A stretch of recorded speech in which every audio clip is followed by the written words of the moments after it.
We have had virtually no repair costs on robots because we're not really harsh on them. We don't have the sand. So we have 4 Lely robots and we milk about 220 cows on them. We do a low calcium dry cow diet for them. So it's corn, silage, and straw pretty much. So when they get into the milking barn and they see a free stall, they know how to utilize it. When we need to lock them up for any type of purpose, health treatment wise, they know how to use a headlock, that sort of thing. So these 2 headlock systems here are where we do all of our treating, preg checking, everything like that, because that's where we sort the animals into. So you can kind of see there's gates here and there's gates back there. We make a nice little sorting pen. We can lock them up. We can check them, that sort of thing. So do you change your TMR to try to account for the fact that they're going to leave some of that? We do. Yep. And I think that's what our struggle's been, is trying to find the optimal, because the other thing with robots that's really hard is trying to play with that TMR versus the pellet thing.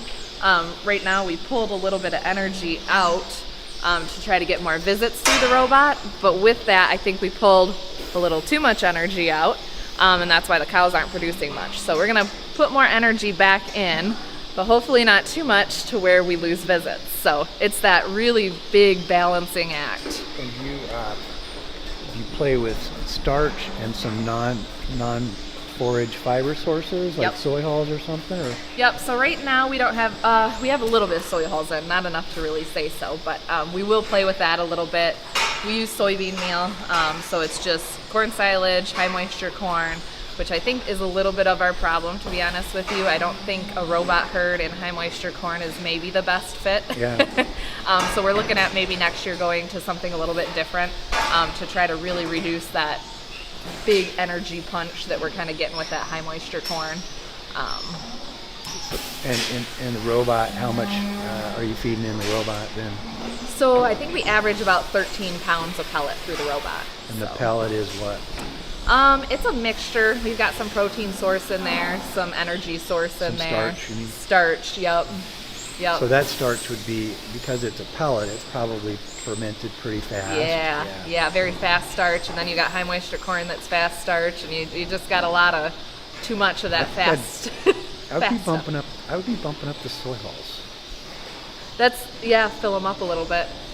Well, soy hulls has pretty good energy too. Yep. And it's not going to be fermented and drop rumen pH as much. Okay. Yep. You might also consider doing that with your pellet. Yeah, putting a little more soy hulls in there. Yep. I know we have to use a certain amount to get the right pellet, right? Because otherwise that pellet gets really smushy on us. It can fall apart. Yeah. Yep. So this Lely robot here, Juno, he'll push up feed about every hour and a half. And it has a sensor that will kind of tell him where the feed is in the bunk and how close to get to the bunk to push it back up to the cows. How many orts do you, what percent overage do you feed every day? So we try, so we have all of our own heifers here. So, 10% isn't terribly uncommon for us because we will feed it back out to the heifers. Yep. If we didn't have them there, it'd probably be a different story, but yep. We found robot cows are just a whole different way of feeding. They kind of do their own thing. We found that because of our size of our mixer wagon, we have to make 2 batches. And we just found it worked a little bit better to wait and make that second batch until a little bit later, and then kind of force them all to come up again, get a little more bite to eat and things like that. We don't, because there's no parlor, there's not that like forced time to eat right when you come back from a parlor. So we kind of had to make some adjustments, play with that a little bit. So that was a little bit tricky, but I think we've got that down a little better now. So. And what different technology that we use here? It's collars, and there's something to leaf stress?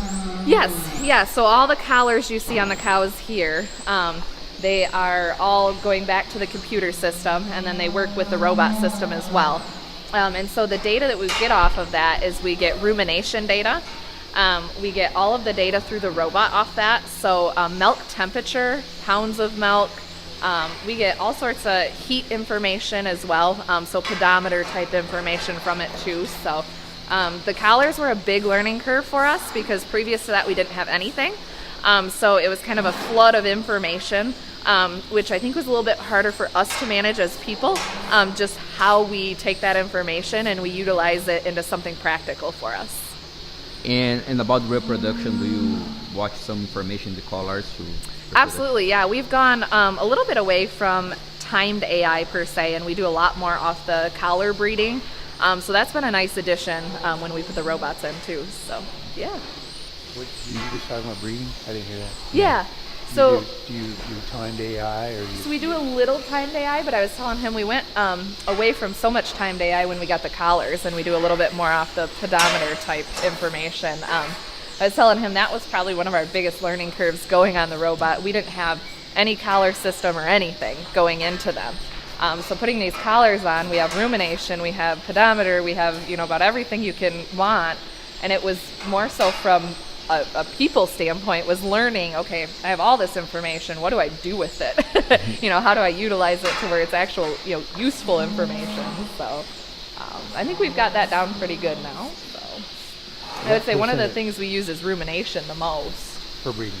Or for just looking for at, like health, yeah, you know, things like that. For user, yeah. So, but for it tells you between rumination and pedometer, you get all that stuff together. You have pretty good idea when to breed the cow. Yes. What percent of your cows do you breed that way? So we're up over 60% right now that we're breeding off of the collar. It took us a little bit to get to that point, just because we weren't exactly sure. We weren't real comfortable with the pedometers. You know, the breeder wasn't real comfortable. But once we really hound in on that data, we've actually gone to, we'll breed a little bit earlier on when we see, so if we put them all originally on a timed AI program. So when they come in, they get on a timed AI program. But we'll breed prior to that actual finishing that timed AI. So we'll pick up a heat earlier and we'll breed off of that heat. And we've been really successful doing that. It seems like that first heat that comes on is one of the better ones to breed off of. So they catch a little bit better. So how many days do you wait before you breed? I think we bumped that a little bit earlier. We're to 60 now.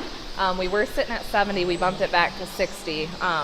We found that it's better to breed these robot cows a little bit faster, just because they seem to go through a little bit faster on robots. It seems like our peaks don't, you know, go as long as we would like them, and I think that might be something we need to try and figure out a little bit too. So we found getting them bred a little bit earlier. You know, we weren't having cows that were dropping off on milk way late lactation. So your robot, do you have ability to feed more than one grain mix or just one grain mix? We don't. We just went with one grain mix. Yep. It would be nice to have two. I've seen a lot of places where I'd like to, you know, put something a little bit in there for the later lactation animals that wasn't so potent, didn't have all the goodies in it. Yeah. So and about the barn, you know the size of the barn, how many beds they have? I don't. That would be my husband's question. No problem. But there's sprinklers. Nope. That is one thing we are very deficient on in this barn is heat abatement, and we definitely see that going into the summertime. We really get affected by that. So that is on our list of things to do next year. Definitely install more fans. We would like more fans actually up around the robots because we don't have any up here, and we think that might be a little bit of a deterrent. And then we've talked about a sprinkler system or something to kind of help with that. We used to have it in the holding pen when we milked in the parlor. That was our heat abatement, was in the holding pen. But here we don't have anything, so it's definitely on our list of things to do next spring for sure. The barn is 211 feet long. Is that what you wanted to know? And about what's the frequency of the milking? Yep. So we sit right around that 2.8 milkings. And obviously that changes. You know, my later lactation cows, they don't go that much. We try to let our early lactation cows go almost as much as they want until they hit that 15 to 20 days. So you'll see some of those up around that 4.4 milkings per day too. So, but we average right around that 2.8. So the beds we have are actually mattresses. We have two barns, and you'll see the other barn is full of heifers, and that's sand. And we had a big decision to make when we were putting these robots in, was which barn do we go with? This barn just made more sense logistically to be able to pipe the milk back to the milk house, things like that. As for actual barn with mattresses, I probably would have preferred sand. The mattresses are maybe a little more harsh on the cows. I do think we tend to lose a little bit of milk there. But one thing we do gain is with the robots, the sand is really harsh on the robots and all the parts that go with it. We have had virtually no repair costs on robots because we're not really harsh on them. We don't have the sand. So I think it's a give and take, right? There's good things, there's bad things. For cow comfort, definitely sand. In this barn, we just happen to have the mattresses, so that's kind of what we've gone with. So the other thing that plays, I guess, a factor that too is that our manure pit is set up for sawdust only. The one over there is set up for sand. So we do not have a lined manure pit, so we are not able to use the sand because we can't scoop it out. So that's also the reason we have the mats in here. We utilize lime on the mats twice a day. So when we scrape twice a day, we put lime down on top of the mats to kind of keep some of the bacteria at bay. Do you have some case with about HBS? You know HBS? Yeah, we no? have not had any here. Oh, We've tested once or twice, but it's not been a concern for our cows. So. Do you use beef on dairy here or not? Not much. We've done a little bit of it. We only really utilize it for like a hard breeder or something like that. But we actually raise all of our own bull calves, and we have a whole nother farm where we raise beef at. And we've just found in our beef system that the Holstein steer fits a lot better. So we've just bred conventional. And about the genetics, could you talk a little bit? Yeah, so we're not a super high genetic type herd. Some of the things that we look for in our herd goes kind of back to the robots. So teat placement, making sure we have the right teats for the robot is really important. Other than that, we're just kind of the general cow, a more commercial type cow here. So we don't really play a lot into the genetics here. But we have, decent cows and that sort. So. And about the robot, they have a camera, laser, how they identify the... Yes, the teats? So there is a laser on the arm, and that laser finds the teats and hooks it up. So there's also cameras up above the cow that kind of shows the robot where the cow is. So if she's moving back and forth, the arm will follow that cow back and forth as well. Good. If you guys want, we can go inside the robot room and I can kind of show you what they do inside. Excuse me, girls. Excuse me. Come on, girls. Come on. Come on, girls. Come on. Hey, watch out, girls.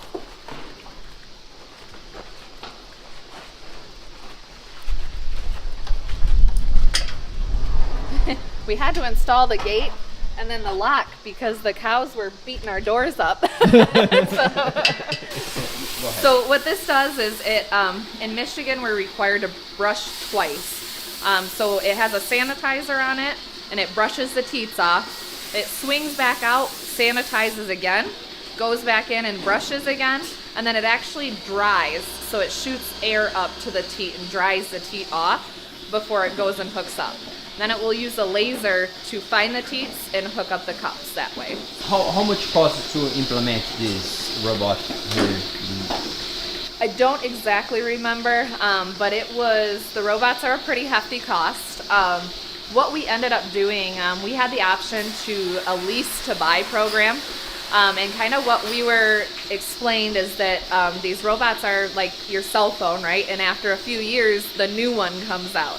The new one has a lot better technology. And so they said the lease to own option, after you're done with your lease, you have the option to upgrade to the new robot. And so we went with that option after some friends of ours did that. They had their robots for 8 years, decided the new one came out, they really liked the new ones, so they pulled the old ones out and put new ones in. So that's kind of what our option was. So we kind of have like a cell phone. You pay and lease it, and then at the end when there's a new phone, you can upgrade. So that's kind of what our program is. So, yep. And what's the secret to the robot? What you need to focus to have a good milk production? Yeah. So robots are tricky. The nutrition is really important because you have the pellet and then you have the PMR, so you have the bunk mix. Trying to get that really honed in so you have the right protein, the right starch, the right energy, that's really tricky. The other thing is we learned early on, let cows be cows. We were in this barn a lot We were fetching a lot, and we finally were like, let's let the cows do it. Let's see what they can do. The more we're not in the barn, actually, the better they are. They'll go a lot more, and they're just a lot more efficient without us in here. So we try to get everything done, you know, within a few hours in the morning, and then back away and let the cows be cows. And this is a guided system? Nope. Or free flow? This is free flow system. Yep. Cows come when they want. Yep. So this cow, it wasn't her time to milk. So the computer system sets them up on all sorts of things. So their lactation curve, how much milk production they have, things like that. And it lets them know when they can and cannot come to the robot. And so their collar will sense, you know, are you ready or are you not ready? And it will kick them out when they're not ready. So the computer will show you kind of everything that's going on here too.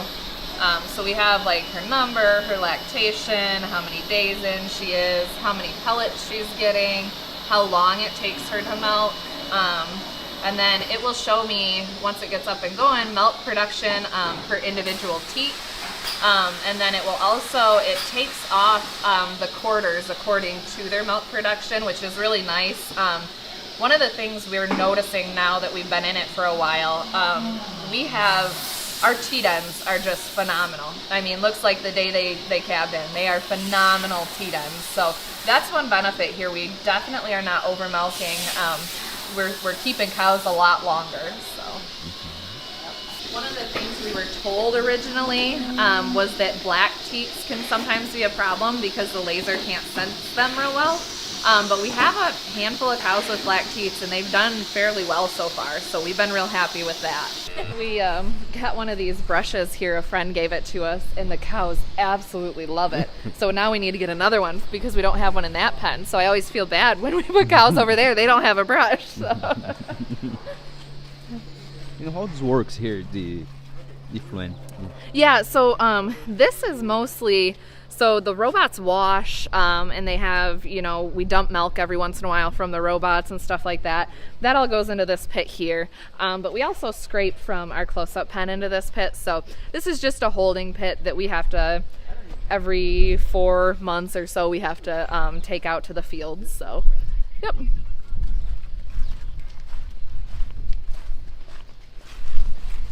So this used to be a milking cow barn. And so we utilize this barn now for our far off dry cows on one side, and then heifers are on the other side. So, and these are going to be breeding age to bred heifers. So, these are all pregnant cows. And here don't have the robots to push the feed. Correct. This one we still do manually with the skid steer. Yep. You know the frequency?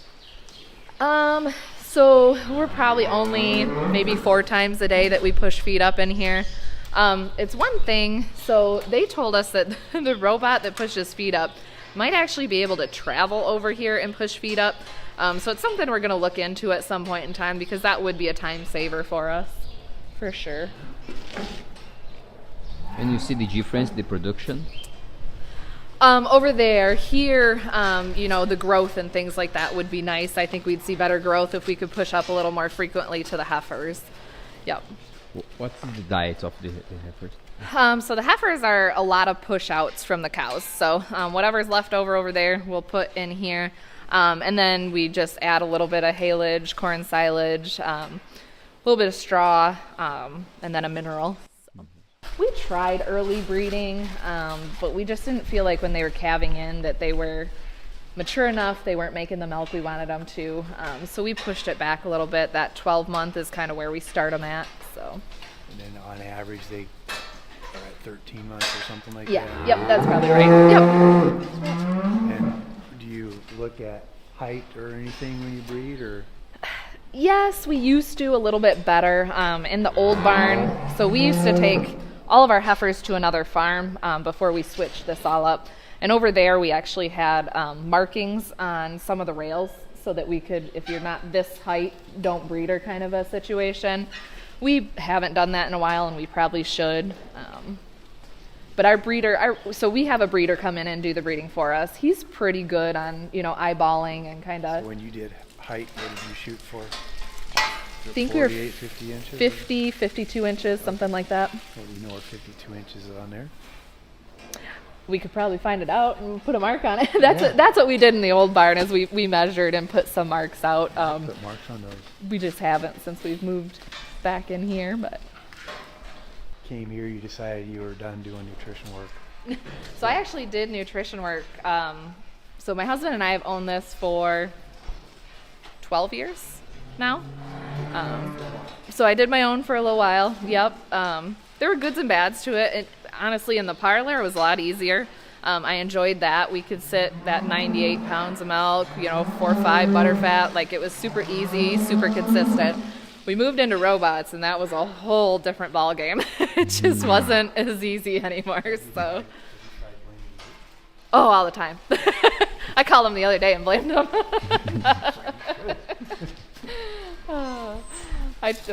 When we hired Nate on, I said, Nate, I'm probably going to be the worst customer you have because I know nutrition too well. Yeah.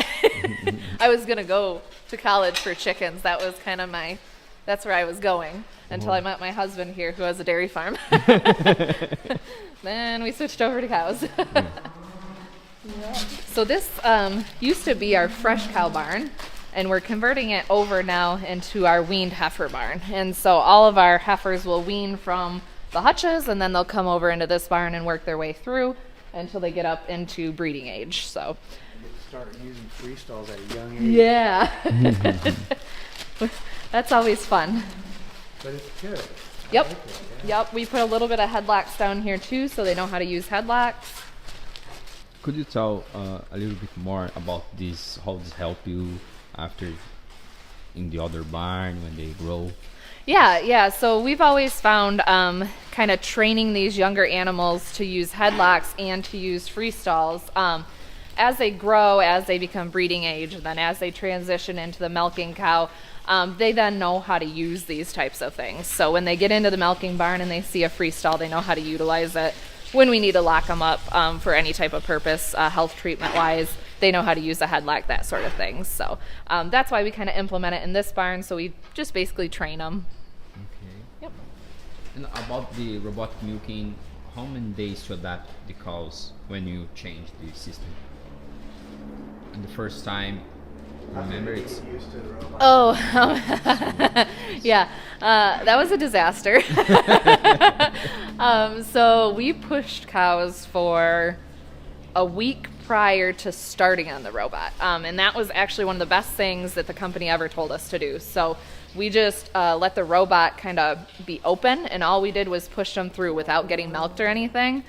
So we got them really used to that, this is the robot, this is what it smells like, this is what it looks like. Before anything touched them or anything milked them or anything like that. So we did that for a week, and then we put them on the robots to be milked that next week. That actually went fairly smooth. We weren't really pushing cows through per se. They were just, kind of walking in and getting milked. We had a fair amount of fetch cows for probably 3 months after we put the robots in. Just the older cows, they just don't get it. Even we have a few older cows in there now that I'm like, you just never took to it. Like, you're still a 2 time a day cow because you don't like them.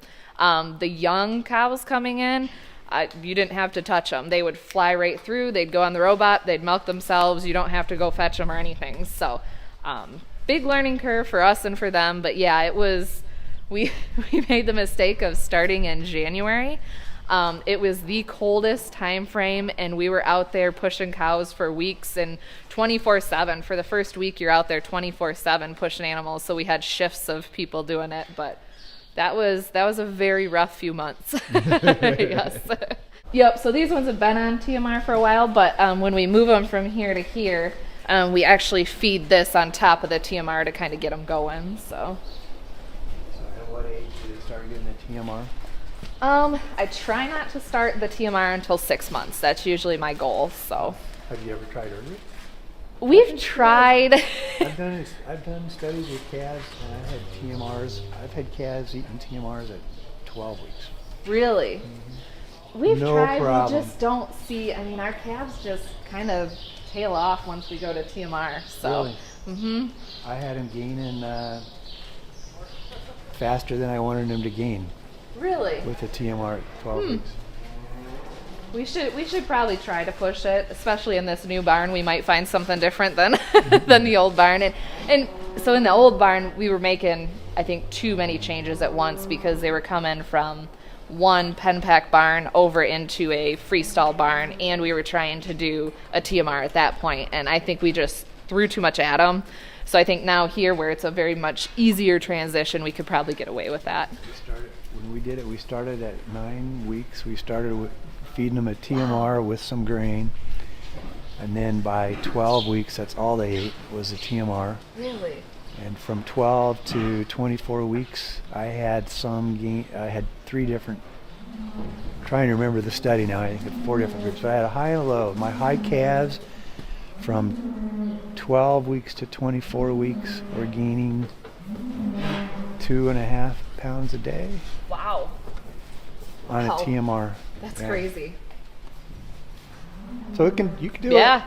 That's a project for Nate. That's what I heard. We cash crop a lot more. So now we kind of have 3 different parts of the operation. Obviously the dairy. We cash crop about 2,000 acres. And then we have our beef side of the operation too. So this was my husband's family farm. Yep, I married in, but yep, this was, I think we are 4th generation on this farm. Actually, so I do have to laugh. The gentleman that owns the other farm that we have the steers at, I don't know if you know the name Kevin Dennis, but he used to go overseas and he would help. I think he would go to Australia. He'd go a whole bunch of different places and help dairy farmers kind of get their feet under them. So he's kind of a cool guy, but he kind of retired from doing that. He says, I had enough of that. I want to come stay home. And he says, I need a project. And I'm like, okay, what are you thinking? And he says, I think I want to raise chickens. I was like, okay. He is up to 600 laying hens. And he has an egg operation, and he has the whole egg washer. He delivers eggs. It's a whole deal. Sells locally. Yep. Kind of a cool little operation. So, yep. So we have 2 bunkers of haylage here, and then a bunker of corn silage over here. Way more corn silage than we need. We still haven't figured out how to adjust that, but we'll get there. Then we keep straw for our close-up ration. We have soybean meal, and then our mix. So definitely old school. It's good and bad. We struggle a little bit when we get to the edges in the back of the bunk. I think sometimes that's just, you got clay bunks, so you get stuff that kind of leaches in and out. We've talked about covering the outsides, but we just haven't. You putting a roof over top. Is that what you mean? Nope. So using plastic to actually cover the sides. Plastic down this. Yeah, down like the sides, but we haven't done that. So ignore the signs. Oh. So I think he has soybean meal in this one, and then the mix in that one, if I remember correctly. Yep, pretty much just the mineral. Yep.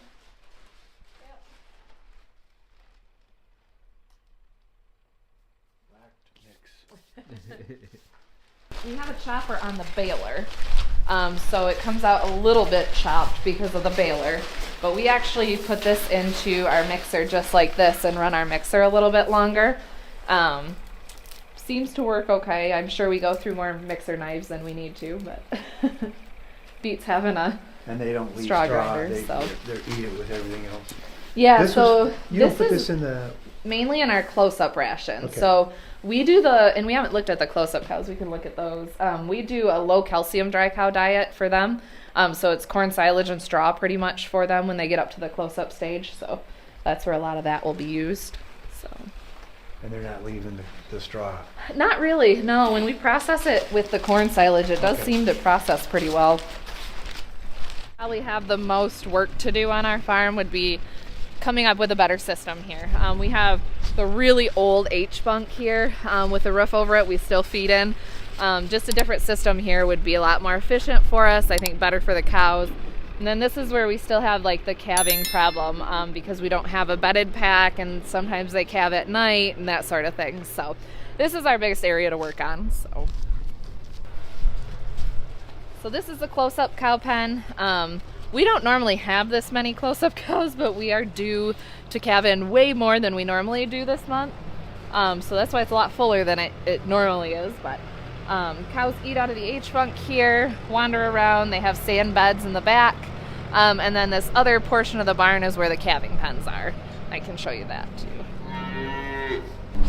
So currently when they get ready to calve, we bring them into these pens here. There's a whole gate system in here we can actually make pens out of. And so we'll pen up, like we've got a calf there. I think she's getting ready to move out to the hutches. But we'll lock cows up in here so they can calve.